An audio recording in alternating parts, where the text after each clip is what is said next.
Hello everyone! In this video today I would like to show you how to recreate this very fun project. It's a traffic light made using a microbit circuit board, 6 crocodile clip cables and 3 different LEDs. That's a red one, a yellow one and a green one. And if you're interested in seeing this project, doing it yourself, then just keep watching the video.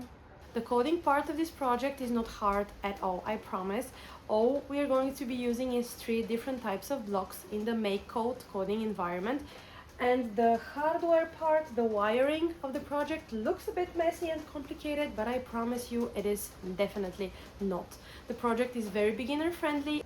As you can see here, you can evolve a bit of creativity, a bit of DIY using your hands in the project, like creating this paper road traffic light, or you can create something like this, but this is optional. You can just wire the whole project, like create the code and test it out, and that's all. You don't need to do this, but it's a very fun part of the project, so I do recommend that you do it. Of course, we start the project off by plugging in the microbit. Then we go to makecode.microbit.org. We're not going to use the standard traditional on-start block for this project, because if we use it, whatever we program the microbit to do, it will do only once and then it will stop. And a traffic light, as you know, doesn't really stop. It loops the 3 different colors, so we're going to use the forever block, which loops everything we put inside indefinitely until we say so, or until we cut the power to it. Next thing we need to do is go to the advanced menu, click on pins and take the digital write pin block. We need to take this block 3 times, and I'm going to explain exactly why. In any given moment in time, let me show you this with a table. In any given moment in time, we do have 3 different states of every color. So during the green phase, green light, the green is on, and in that same moment the yellow is off and the red is off. And it's exactly the same for the red phase when the red light is on. The green is off, the yellow is off, and just the red one is on.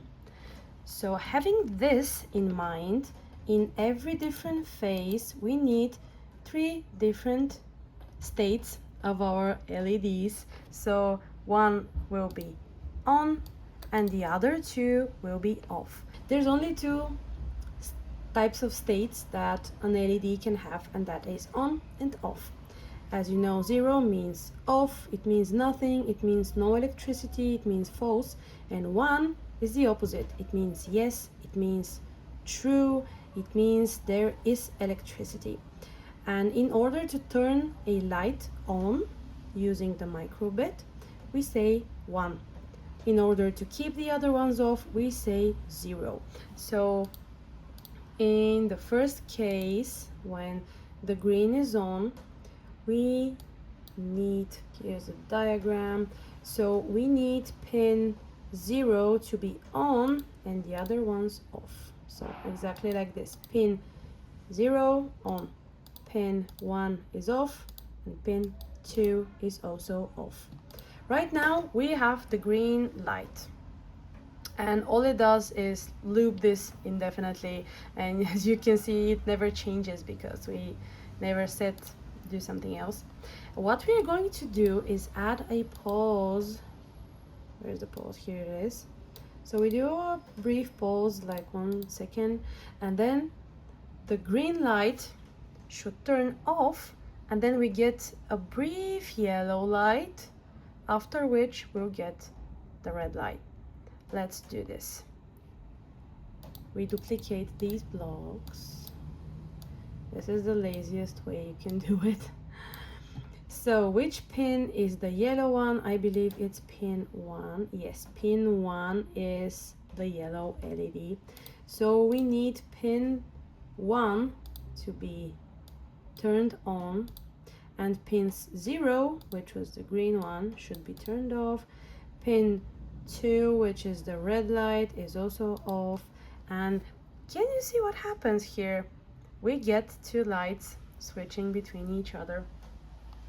But since yellow is a bit shorter, it should be less than this. This is 1 second. 1000 milliseconds is 1 second. And if here we wait for a whole second for the green light, then maybe we need like 500 for the yellow. Let's see, this should be very brief. Yeah, it is. Horrible, there's lightning outside. More sounds for you, I'm sorry. Okay, I duplicated this code, and right now we want the red light to be on, so we switch pin 2 to 1 and the other two should be 0, like this. Also, before we test out the hardware, if it actually works, this resource that I have created with everything from like theory to the diagram, how to connect and wire everything together, like some other examples, a lot of tasks, and even the table that I just used. Everything I have gathered in one big resource that's called Traffic Light Project with a microbit. I have uploaded this project to my TPT store, so if you feel like checking it out or downloading it and using it with your students or your kids at home or just by yourself, you can see the description of this video. I'm going to link this resource. You can go and check it out over there.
Materials for the project. Of course, a microbit circuit board and a suitable USB cable. Something good to have, but still optional, is a battery cage, external batteries, so that you can walk around the room with your project or like stage it somewhere and not be glued to the laptop. You will need 3 different LEDs, and since this is a traffic light simulation project, you need a red one, a green one, and a yellow one. 6 crocodile clip cables. You can use any color you like, but what I like doing is actually color coding them if you have the right colors. So for example, the yellow cable will go to the yellow LED, and the other cables are going to be white. The white ones I am using in order to connect the minus leg of every LED, and then every other one is color coded, so it's very easy for me to connect to the proper pin. But if you feel like being creative, you can also do a bit of DIY and create something like these too. This is how we wire the project. This is the microbit. We take the LEDs and we take the cables. We're going to start with the green one. You can start with whichever you like. And the colored cables will be going to the plus sign of the LEDs. You may know, or maybe you don't know, but LEDs have polarity, meaning that the long leg of the LED is always the plus and the short one is always the minus. So when you're connecting, you should be careful that the plus sign goes to one of the pins that can actually give electricity to the LED, and the short leg will be connected to the ground, to the GND. So this is what you do. You take the LED, you take the longer leg, and you clip it with the crocodile clip cable like this.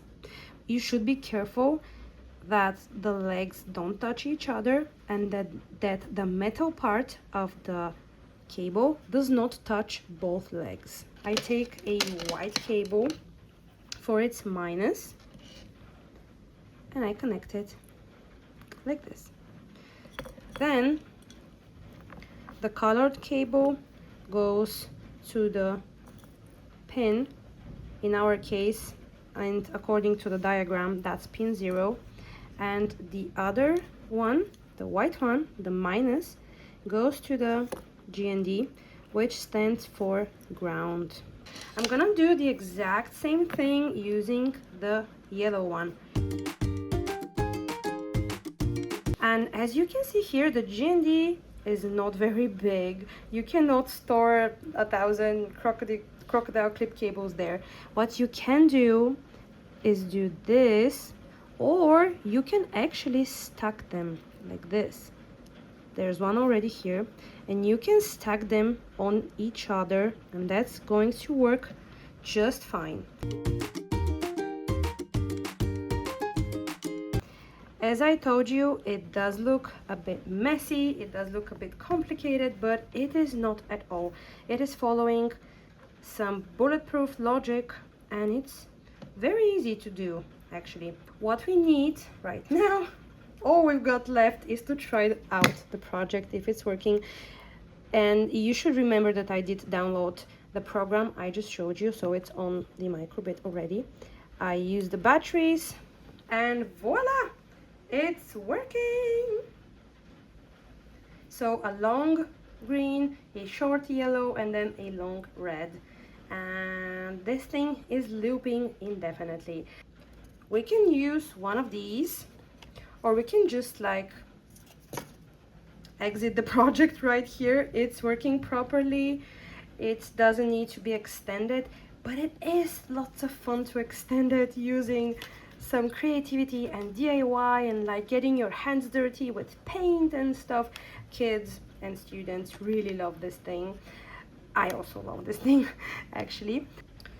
What I can do to make my life easier is bend this just a tiny bit like this, so that it goes properly in here like this.